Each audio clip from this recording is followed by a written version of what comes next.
Welcome to the Leading Owls podcast, brought to you by Rice University's Door Institute for New Leaders. Each week, we bring you inspiring stories and practical tips from successful student leaders, faculty, and staff, along with leadership experts and coaches that will help guide you in your own leadership journey. Today's guest is Tranell, a standout MBA student at Rice Business whose leadership is defined by community, accountability, and heart. Tranell currently serves as co-executive chair of the Texas Entrepreneurship through Acquisition Conference, co-social chair of the Black Business Student Association, and VP of Parents in Business, plus so much more. From leading one of the largest ETA conferences in the state, which brought together more than 450 attendees, to mentoring prospective students and uniting MBA cohorts, Tranell has built his Rice experience around one simple belief. It's all about connection. In this episode, he shares what it takes to build trust across diverse teams, how fatherhood has shaped his approach to leadership, and why food, culture, and connection are central to who he is, both as a person and as a leader. Please welcome Tranell. Tranell, welcome to Leading Owls. Kelly, it's a pleasure to be here. I'm excited to have this conversation with you today. You've described your leadership journey at Rice as being about building community and connection. What does that mean to you, and what drew you to that particular kind of leadership? Yes, I mean, community is very important. I would say the way that I grew up, right, having a village, it's definitely helpful, right? It's supportive. It kind of builds a culture, people that are in your corner, champions. And I think there's a few things that have drawn me to that type of leadership. The first being when I got started in industry, I didn't take the traditional approach that most people have. I got into industry first before I went to school. So very different. I think when people see in my resume and they see that I graduated at 21, they have this assumption that I'm very young. I like to think I am, but I took a different approach. I was in an industry that I didn't have experience in, and I had a mentor that really helped to guide me along the way. Didn't have an understanding of business at the time, really a deep understanding, I would say. I was an entrepreneur, but going through school is something I hadn't done at the time. And I was introduced to a lot of books, self-help books. I know some people kind of feel away about them, but for me... Well, I like them. Okay, good. I'm happy we have that in common. Yeah, it helps me to understand a little bit more about myself and how to become a leader. So the John Wooden pyramid to me is something that stood out. Obviously, being from California, I know we're both USC fans, so it pains me to admit it, but he's definitely a great leader. I think servant leadership is one that stands out to me, being of service to others. I also read a lot of John Maxwell books, different ways and laws that he lives by to be a great leader. And the one I think the most that sums up my experience and why collectively building community and connection really resonates with me is How to Win Friends and Influence People. It's a book that is tried and true, and it's something that innately I naturally do. So I think my fiance would say this as well, but I'm the person that if we go out to dinner, I end up at another table talking to people. And I'm pretty sure all my classmates in cohort would say the exact same thing, but it's more of a want and a genuine want to get to understand them and learn about people through their experiences rather than a transactional take of growing up in LA. I feel like that's a lot of what transpires there. People get to know you for reasons like, oh, this person is good at photography, so I'm going to get to know them so I don't have to pay as much as everyone else. And growing up around that, you kind of learn how to weed that out. And so I've learned to really, create the circle that I want to have around me, but also be genuine in the way that I go about leadership and the way that I get to know people. And also the old tried and true of treat people how you want to be treated or how they, should be treated. And so I think that collectively is why community is very important to me and building a connection and why it's important in leadership. So you've really moved outside of your cohort and been very intentional about connecting, not just within your group, but across alumni, weekend MBA, and professional programs. How have you built those bridges and what have you learned from doing it? So I think the process for me and how I went about it was that the rice.edu is very important, right? I think people are very open and receptive to that. But as I decided to go back to school to get my MBA, I wanted to be intentional with the process. Also get a better understanding of if I do take this route, like what is it going to look like? And what's a better way to learn about it than talking to the people that have already gone through it? And so as I started going to the networking events, meeting people that were prospective students like myself, I got to see what the cohort was going to look like. What backgrounds do these people have? And coming from where I come from, I wasn't exposed as much, I would say, to a variety of intelligent people as they're going into their MBAs, right? I wasn't really interested in school at the time. And so now being in a room where all these people were considering getting MBAs, they've gone to undergrad, it was just intriguing to me to see all the different backgrounds. And so I think that was important to me to get to know these people. And then, one of the things that I think kind of stood out to me is meeting people that have become friends already as a prospective student. So one of them is more system. We got really close. And before we were admitted to Rice, we were able to go to Houston Rockets game together. And now we're in the program. So it's really great to see. And then also during those networking phases, I was exposed to alumni, people that have already gone through this process, got to know them. And I think I went to almost every event that was scheduled.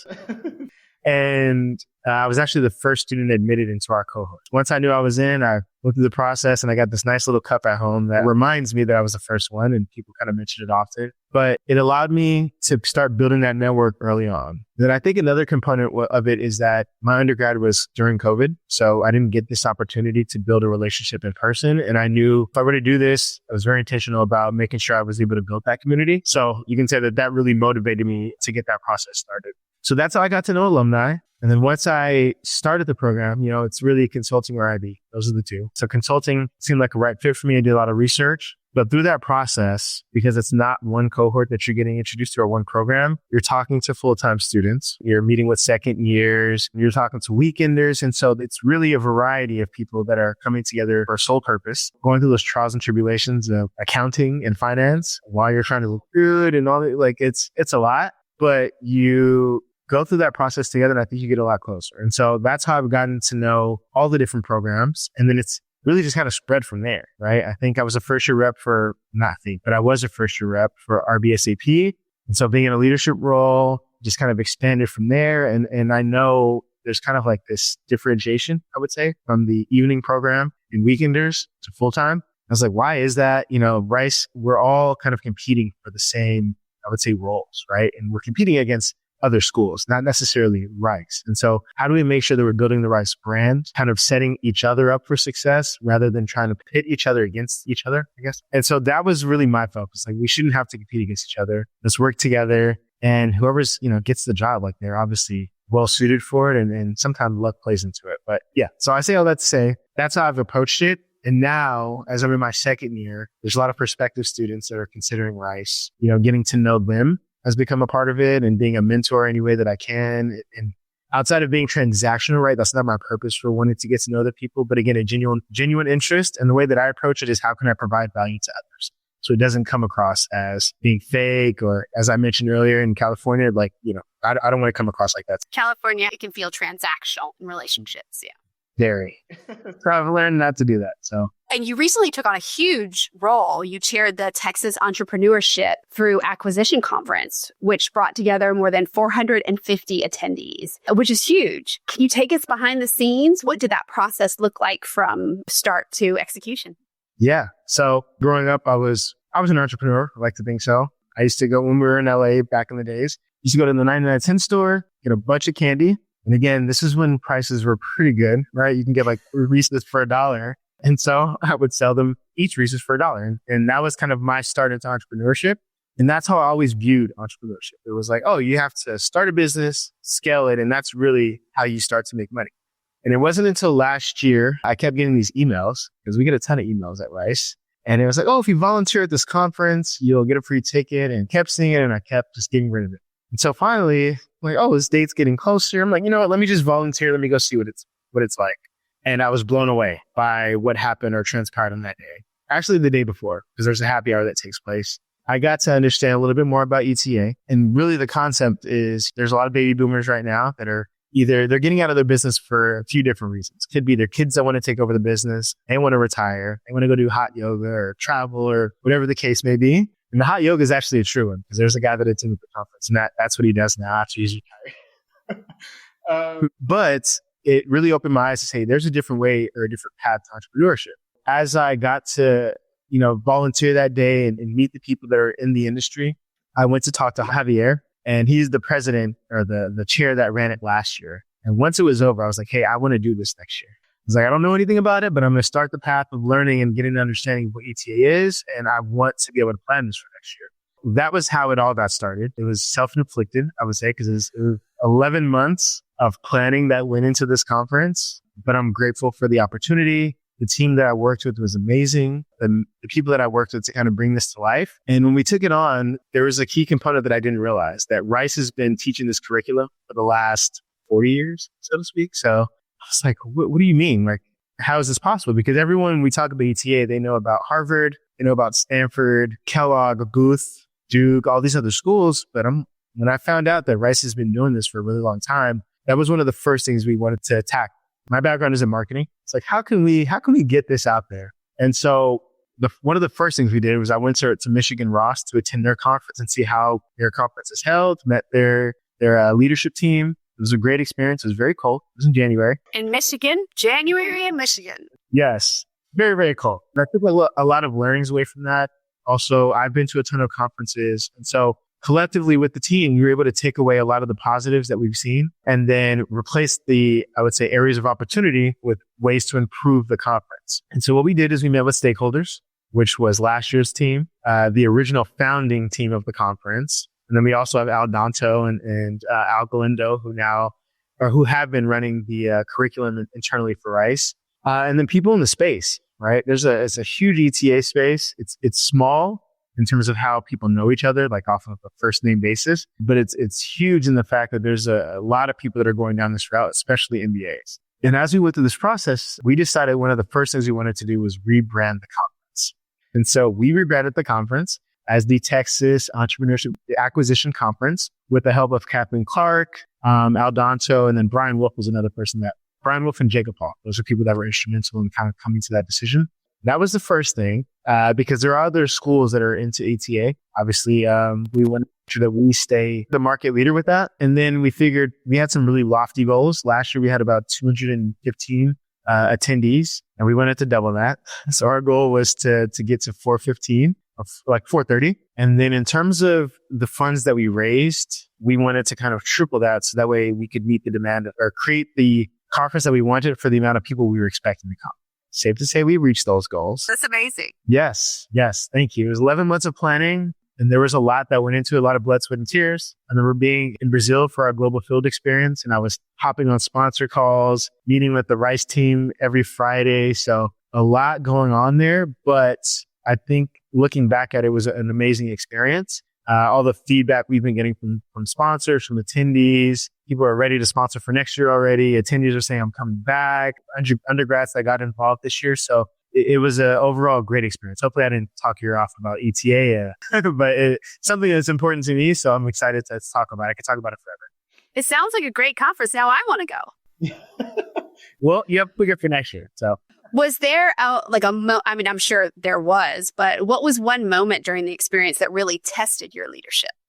Ooh, yeah, there were quite a few of those moments. I think I would say as a team, right? Leadership coming together when there's different programs involved, right? So you have the evening students, then you have full-time students. And so the schedules are just very drastically different. There are things that are built into their programs that are not built into our program. The time commitment, I think, is also another thing. So some people have internships that take place over the summer. So full-time, that's kind of really built into their curriculum. And for us, for evening students and weekenders, it's not necessarily built in, right? So we either do that or we do GFE. And so for me, it was GFE. So while some of the full-time of our leadership team were out for doing internships, the Dom and I fall on the evening weekend side. And so there was a lot of work that still needed to be done in order to meet those goals that we had set. And so I think the lesson that we walked away with is just you have to kind of step in and just take over and do the things that are needed at that time to really move it along. And so I think another lesson is once the team comes back together, how do you get them up to speed? What are the most important things? How do you delegate the right tasks? Because I've always been more of like a doer in a sense. Like instead of just asking for, I'm just going to go do it. I think Dom will kind of attest to this, but like he had to talk as well. Like, hey, you kind of got to step back a little bit, let the team kind of, do what they need to do in order to reach our goals. And I'm happy that he was able to come and talk to me. And I think constructive criticism is another piece, right? Being able to take that feedback. I think our relationship has grown as well because he was able to be candid with me. There's a part of feedback is you need to ask for permission in order to give it, but also you have to be willing to receive it when someone comes and talks to you. And so it worked out. So it's a lesson learned. You've said that one of your biggest leadership lessons is that trust and accountability go hand in hand. Can you share a story of how that played out for you? Maybe a time when you had to earn or rebuild trust as a leader? Oh, yeah. So one of my mentors, his name is Brandon Ficara. And this is back when I was in my first industry role. And I don't know if I mentioned it before, but when I was with the company, I didn't have a lot of experience in some of the roles that I was going into, but I have a growth mindset. So if I don't know something, I'm going to go and learn. All right. Shout out to Carol Dweck. Yeah, she's great. Carol Dweck, once I read that book, it was something that I feel like I've innately had. I say innate, I think a lot in this podcast, but it was something that really, I felt like I was already doing, but to have a definition out there in the world that says, oh, this is what this is, it kind of stood out to me. And so for me, going to these roles, I knew that I didn't necessarily have the experience, but I had mentors that were pushing me to apply for these roles. And one of them happened to be, I was a talent development manager at the time. And one of our sales managers had to take a leave of absence. We didn't know it until like maybe 3 days later when they weren't really coming into work. And it's like, who's going to step into this role? And at the time, I had been training the sales team. I was responsible for recruiting, hiring, and training the people that we were bringing into the sales team. So it was somewhat of a natural fit because I already knew them. And if you've worked with salesmen before, they all have their own unique personalities. That is something you, as a sales manager, I didn't really want a part of. But I knew it was very short term and it was also an opportunity for me to gain some more skills. So I decided to take on this role. And we were in a call center. So there was a state of emergency happening in Mississippi at the time. And all the managers were out of the office, anyone that I would report to. Because call centers have these regulations, if there's, state of emergencies, you're really not supposed to call them or call those states. And so rather than waiting to hear back from people, I just made the decision to go ahead and tell everyone to stop calling Mississippi.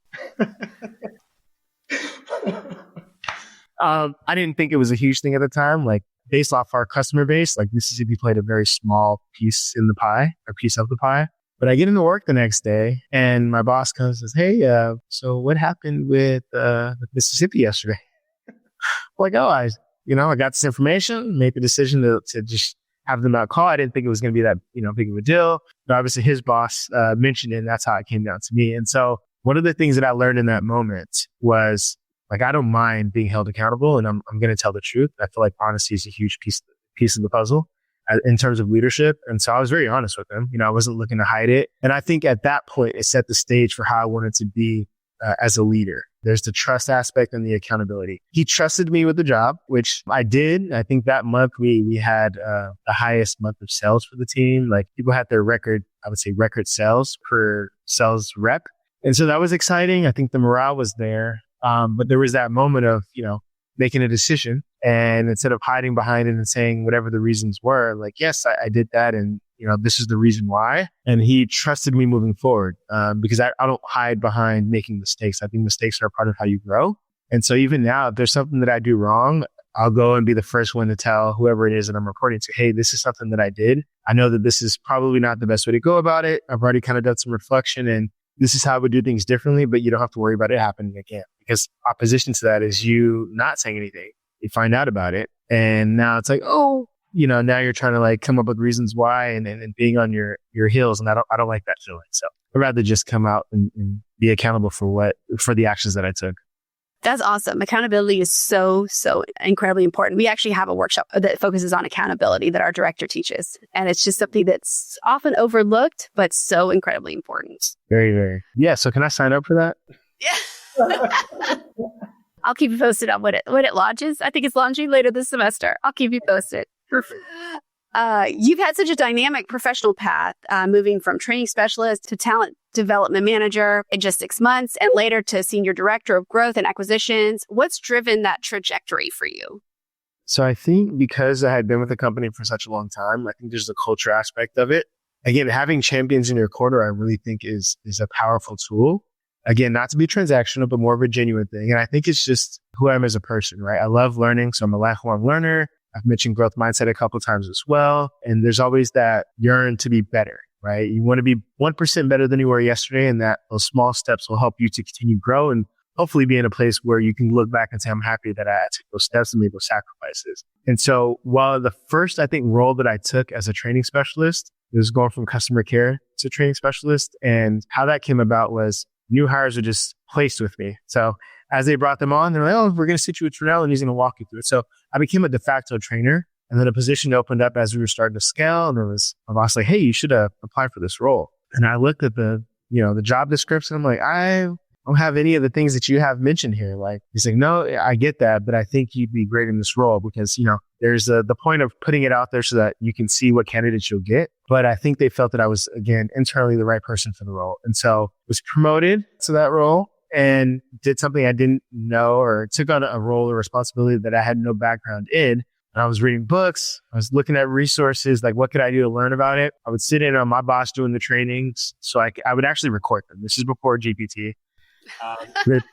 And Fireflies. And so literally had memo on my phone, and I would go sit in the Starbucks and I was actually transcribing myself, going back, and trust me, it was a tedious process, but I did that so I can understand how he was going about the trainings, really understanding why he's saying this word versus, saying it this way. And so that led me to being promoted to talent development manager. And that was a huge role because we were opening up a new office in Colorado. So then I was flying for the first time, being in industry. And so that was kind of crazy. I'm like, oh, I have a suitcase now that I'm like packing with all these, my business attire, and I'm traveling. I thought it was really cool at the time. So that was a great experience. But I think collectively, once I started being able to create positions for myself, that it was like, it just became second nature to me to find, hey, there's maybe a problem here, and how can I take the initiative to find a solution? And that's how it led to these other roles that I started to get. I didn't just sit on the sidelines waiting for a coach to call me and solve a problem. It was like, hey, I'm just going to get in the game. I'm going to figure out like what's the next play that we can run to help us in this current situation where we're at. I'm going to bring football into this USC. So that's kind of how that came about. And now that's really what I love to do, is figuring out what's the next thing that I can go and solve to help us grow as a company. So I think hopefully that answers the question. No, it did. It definitely did. Now, through all your work, you worked very closely with C-suite executives and major clients. How has that experience shaped your executive presence and the kind of leader you want to be? Yes. So I'll give you a little context to answer this question. Is when I was younger, I have family in Mississippi. So I was going to school. I ended up having to move life to Mississippi and live with family that I'd never met before. So as you can imagine, as probably pre-K, going to stay with family I hadn't lived with before. And that was for 2 years. So the first week I got there, I cried like a baby. Yeah. Living with cousins that didn't know me. I'm coming from California, living in Mississippi. The way my language and the way I talked was very different. And they would always say, "Oh, you speak so proper." And it's like, "Oh no, this is how I speak." It was like 6 months later, I call back home, and now I have the Mississippi twang as I'm calling back. And so that experience shaped me. He was my great uncle, but I called him grandpa. He was a Vietnam vet. And so very structured, discipline, coming from not having like as much structure to like wearing a uniform, making sure everything's like in perfect order, having a routine from the time I wake up to the time that I go to sleep. And so from there, I had to go back to California. None of my friends were there in the building that I lived in. And so that shaped me in terms of getting to know people. Again, for school, I ended up moving to Santa Monica, met different people again. None of my friends kind of followed where I went to. And so I've always had the ability to kind of get to know people and be a chameleon is the best way that I would frame it. I think that carried into C-suite executives and kind of getting to know them and understanding like, who is this person, and building a rapport with them and not necessarily talking business right from the get-go. I think you have to take the time to really get to understand them, find some commonalities, right? Like, again, I'm going to mention USC again, but I think us being from California is probably, the pre-call for us really led to now this experience and how we're able to kind of talk back and forth. And so I think those things are what you have to look for when you get into C-suite executives, or talking to C-suite executives and being in the room where the decisions are made. It's, to me, more important than even the acumen, because that's not what I had going into those rooms. I did have to walk away and try and learn, but I think understanding who I was in the room with really led to more success as I was in those rooms. And so, I think that's the best way to sum it up. I think that's such a great way, because you're talking about, a lot of people are just overwhelmed when they speak to someone of that level. And then you're talking about just getting to know them as like a person. It brings down a lot of those walls and it makes you look more comfortable. Absolutely. You've shared that one of your most meaningful roles is being a father to your daughter, Juliet. Yeah. How has fatherhood influenced the way you lead, both at Rice and in your career? Ooh, that's a good one. I think my childhood of growing up, not having a father figure, I would say dad, because I did have a father figure, which is my grandpa. But I think growing up, it was a little different in how I approached, not having that person there that most people do. It took me a while to kind of learn about forgiveness. And so I think once I was able to do that, it helped me to just grow as a person. That way, when I went into being a father, there wasn't this this bag of, feelings back here, emotions that I was carrying into being a father. And it allowed me to just be open and, step in and really embrace every day as being a father. I think the biggest piece for me was Juliet was born during my finals of my first semester. And so when you talk about being thrown into the fire, I think that is one of the biggest ways you can go about doing so. So I like to go out with a bang. I got into the program and it was like, oh, we're pregnant. And it was like, oh, I'm looking at the timeline of, all right, what is she going to get here? And it's like, oh, she's going to be finals. So I think best time. Very, very exciting times, but it really taught me to kind of slow it down, take a step back, figure out what's important to you, and also what kind of father do you want to be, right? And I think that kind of also leads into leadership. Like, what kind of leader do you want to be? And so I think they're hand in hand. Obviously, two very different experiences. One is depending on you for life and like how to help them grow and become an amazing person in this world. And the other aspect of it is in terms of leadership is you're leading a group of people and what is it that they want out of this role? How do they want to grow and become leaders? And so I think, that's probably the best way I could sum it up in terms of being a father and how that compares to leadership. And also I think forgiveness, right? Is you got to have forgiveness and being willing to get past those things. And hopefully that sums it up. Hopefully I got that out there in the right way.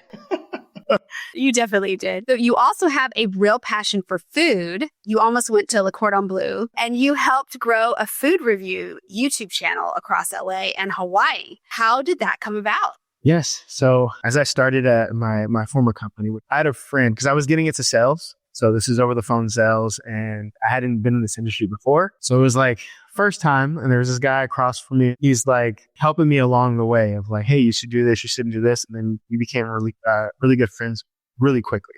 And then I noticed that they're going out to him and his uncle. They're going out to restaurants every weekend and they're doing reviews. And he's like interested, but he came to me. He's like, hey, would you want to join and like, go eat with us, which I did. And then that led to, hey, we need you to start editing and taking photos. And so that led me to getting my first camera, which was a Canon.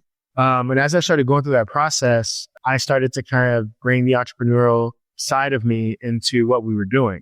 And so I remember going one day to, it's called, I can't think of the name of the restaurant, but this is the first restaurant we go to where there's a whole bunch of other influencers that were coming together and we hadn't met any of them. But as we're there, my friends are like pointing at this guy. Oh, I think his name is Hood Foodie. And like, we know him. He's like a huge person. I'm like, well, why are we just sitting here? And you guys are like pointing at him like a celebrity. I'm like, let's just go talk to him. So I go talk to him and like we chop it up and it kind of led to other opportunities from us. And I think that helped us to really grow. Started putting us in touch with a restaurant owner. His name is Leo. He has a restaurant in downtown LA called Cilantro Lime. And we actually have, I think it's still on the menu. We have an item on the menu. It's called Ailavar no Lucro. Yes. So we got really close with him. He kind of brought us along his growth. He really used a lot of influencers to kind of help push his growth. And so he would have him come in and kind of curate these different dishes that they're named after. And so we had one that was named after us, which was amazing. And then from there, we started to like reach out to other businesses. And one common thing we realized is that some of these businesses that are smaller, they don't have the funds to do marketing or media or creating content, videos. And so what we started to do was we'd reach out to these businesses. We'd say, hey, we'd love to come in and do a review. And we would even pay for the food. We weren't the hype that followed that trend of, hey, we're going to go and see how much free food we can get. We would still pay for it. But what we would do is get to know them. We do the reviews. We would then go edit them, create little snippets of content, and we would actually send that to them so they could use it to do marketing. And so that was kind of our way of getting our name out there while trying different restaurants across in LA at the time. And then the piece about Hawaii, my friend Tim, our birthdays are both in February. His is on the 20th. And so every year that we were doing this, he would love to take a trip somewhere. That experience alone, I got to travel to the Zion National Park. We went to Horseshoe Bend. We went to Upper and Lower Antelope Canyon. So that was an amazing experience. And then the best one was Hawaii. Did a 10-day trip and we ate as much food as we could as we went out there. But I look back on that experience and it was great. It got me back in the kitchen. I love food. And so now I go to restaurants and create those dishes at home. And so, I didn't go to Le Cordon Bleu, but I feel like now I'm a home chef that likes to dabble and go out to eat in different places and try and make those foods at home. That's so incredible. One of the things I love that you said before we got on was that food transcends borders and connects people even without a shared language. Do you see any similarities between that and the kind of community building you do as a leader? Yes. It's funny you bring that up because I do. I think one of the things that I had went through as a process in my former company is we had a gentleman that would come in and he would kind of do some leadership series with us. And we had to kind of create a leadership statement. And mine was bring out the best in others. I think to me that speaks to who I am as a person, right? I do like to bring out the best and see how I can be of value to others. But when it comes to food, I love to entertain. So my birthday used to be on Super Bowl or around Super Bowl a lot until they added that 17th week. Well, yeah, really annoying. But what I would do for my birthday is actually, there's a dish called birria. It's a Mexican dish of different meats that are stewed together for a long period of time. And then you can make them as tacos. Like you've been in California, so I'm pretty sure you've heard of them. What I would do is make this meal that could feed about 40 to 50 people. Had everyone come over, I would cook for them and we'd enjoy that time together. And so that's what I enjoy the most is collectively having people around, entertaining, getting to talk to them, but also seeing the connections that are formed from bringing people that probably don't know each other, wouldn't have been in the same room. But now that they're creating those similarities and they can walk away with new relationships, to me, I think is how I look at it. And food is it's the vehicle, I would say, to doing that. Especially if you travel the world, it transcends language. You get to know a lot about people through their cuisines that represent their cultures and their backgrounds. And I think just taking that step to just try something new or try a different culture or a cuisine, I think kind of puts you in that mind frame. And even when you talk to people, if you get to understand their stories, you'll get to learn a lot about what they've experienced. And maybe you can add that to your bag of experience without ever having to go through what they've been through. So I think that's a key takeaway from food and just getting to know people. I think that's so beautiful. When you think about your Rice experience so far, what's a moment that made you stop and think, this is why I'm here? Ooh, leading up to launch. So I had heard about a previous cohort. There was someone that I kind of led them and got them together before launch started. And once I heard about that, I was like, I want to actually do that for our cohort. And I think it lends itself to me being at Pepperdine and not being on campus. What I wanted to do is I reached out to that person and kind of just interviewed them a little bit like, hey, how did you go about doing this and whatnot? And collectively got that information. And then I started a WhatsApp group with some people in my cohort, Brar and Mario Polo. And the idea was, let's see how many people we can get together before we start launch. Because what happens is if we don't do this, everyone goes into launch like it's the first day of school. You want to make sure you have your clothes ready, the right shoes, and you're very nervous as you go in. You don't know who's who. And when you go to eat lunch, like, do I sit at this table? Like, where do I sit? It's like high school. These are all adults, right? We're in this program together. I knew that I wanted to kind of get people to know each other before that. Putting together a WhatsApp group. In my previous role, what I did for Toco is we would go to the food bank like every month. That was like our way of giving back. So I was let's do that in Houston. It's really easy. You email them, you set up an event, and they give you a link, and you have everyone sign up. That's a lot of work, but it was very simple because I've done it a lot of times. But for me, it was getting everyone in the room together, giving back. And we all got to know each other. Then after that, we went to St. Arnold's Brewery, which they have great food, by the way.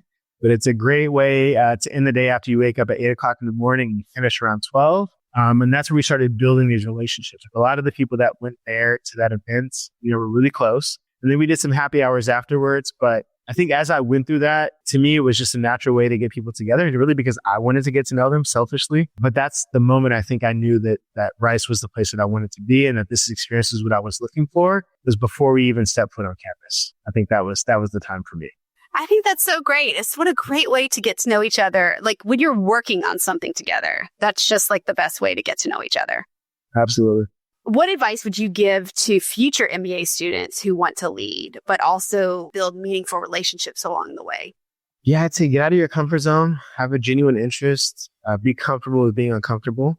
That once you go down the MBA journey, like I know everyone, this is probably not advice that Rice wants me to give, but I'm going to give it anyway. Like the grades are important. Don't get me wrong. I think understanding the material is important, but when it's all said and done, when you're out in the world after you get your MBA and you have this paper, no one's coming to you to say, hey, what was your GPA? Like, I'm going to hire you based on your GPA. Like to me, and that's advice that I've been given as well. Like that's not the most important thing, right? You're spending whatever amount of money for the 2 years that you're there, but the people that you get to know and that you build and create a community with and your network, your circle, that's going to play the most important factor in your life after you're done.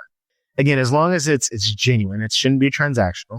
But I would say, and I'm pretty sure my cohort would agree, but the people that I've built relationships with just in the first year of the program, not even considering what we've gone through the second year, I have lifelong friends that, I will keep in touch with, that will help me, and I hopefully will help them with anything that they need in life, whether it be just advice on being a parent, how to cook a steak, what's the new AI trend that's going to anything like that. Just having those genuine conversations and keeping in touch, I think is the biggest benefit that you have of going through this process. Because, there's one thing I want to say going through the MBA journey together is something that only the people that are in the program can relate to. Your family, you can kind of talk to them and tell them about these experiences, but it's the people that you're going through it with that are going to have those shared experiences that you can look back and relate to. Almost like if you were in sports, the people that relive their high school days, oh, remember when I got that interception and I took it, we almost won, all those different things. It's that for MBA. So before we wrap up, I think that's great advice. And yeah, I really think that's great. I think it's really great, real advice for people coming through. Before we wrap up, I've got a few rapid fire questions to finish up with. And so just say what comes to your mind first. Okay. All right, you ready? Yep. What's one leadership quote or mantra that you live by? Ooh, good one. Okay, so I'm going to call my mom out here. She has this saying that the sky is not the limit. That's the mantra I would say, is that don't limit yourself, even with the sky, right? There's something beyond the sky. You have outer space and the galaxy and whatnot. So yeah, don't limit yourself and always continue to push forward. So that's my mantra. I love it. If your leadership style were a food, what would it be? Ooh, I think I'm going to go back with the birria. And the reason I say that, normally it's a traditional dish to be served with rice and beans. And then you put onion, cilantro, and lime on top, right? So it's served as a plate. But recently, I've been testing out different things. So I put in tamales that I make sopes with it. So I make a lot of different dishes from that one dish. And I think that's the leadership style that I would relate it to, because it's very adaptable and being flexible. I think that's an important piece in terms of leadership, is just being adaptable and flexible to what comes at you. What is your favorite spot on the Rice campus? Ooh, this is a tough one. Normally, I want to go with Valhalla or Willie's, but I'm not going to do that. I'm not going to do that. I think one cool spot that not a lot of people get to go to, and I'm going to thank Javi for this. He used to work at the recording studio that is on Rice. And so he actually took me in there one time, and they have a ton of old school vinyl records that to me is absolutely amazing. So I have an old vinyl at home, or old record player, and I buy vinyls that I like to listen to. I think that is a cool place that I enjoy when I went there. I don't get to go all the time, but if you're able to get a tour there, it's a great place to be. Very cool. What is one word to describe your time at Rice? Yeah, to hit me with this one, huh? No. That's tough. Impactful. Excellent word. Yeah, impactful. If you could lead any fictional team for one day, who would it be? Fictional team? Yep. Oh. Could be the Avengers, the Fellowship of the Ring, the Barbies from the Kens from the Kens movie. That's who I'd like to lead. Yeah. Okay. I was going to throw one. I don't know if this. I would love to go with the USC team. Can I say that? Not fictional, but yeah. I mean, there's no rules to this game. You can say that. You can say you want to lead a football team. Yeah, I think about fictional, and it's not I know a lot of movies out there, and I don't know if there's a fictional team that comes to mind outside of the USC. That'd be a great team to lead in the heyday. Yeah. So Tranell, thank you so much for joining us on Leading Owls. Your story is such a great reminder that leadership isn't just about influence, but it's about connection and heart, really, that you bring to those connections. And you've had such a unique career journey, and it just shows that there's no right time to do your education or your MBA. And it almost feels like you get more out of it at this point in your life after you've experienced so much, and you're bringing so much to it that you can share with your classmates or your cohort mates. We can't wait to see what's next for you, both here at Rice and beyond. Thank you. I appreciate it. It was great being able to kind of express and tell my story. So if anyone is interested or wants to talk or get to know me, just feel free to reach out. Definitely look forward to talking with you. And I can't wait to meet you in person, by the way, Kelly. Oh, you too. Thank you for joining us for the Leading Owls podcast. We will be back next week with more leadership journeys and tips to share. New episodes release each Wednesday. For more information on the Door Institute for New Leaders and our free leader development programs for Rice students, please visit door.rice.edu.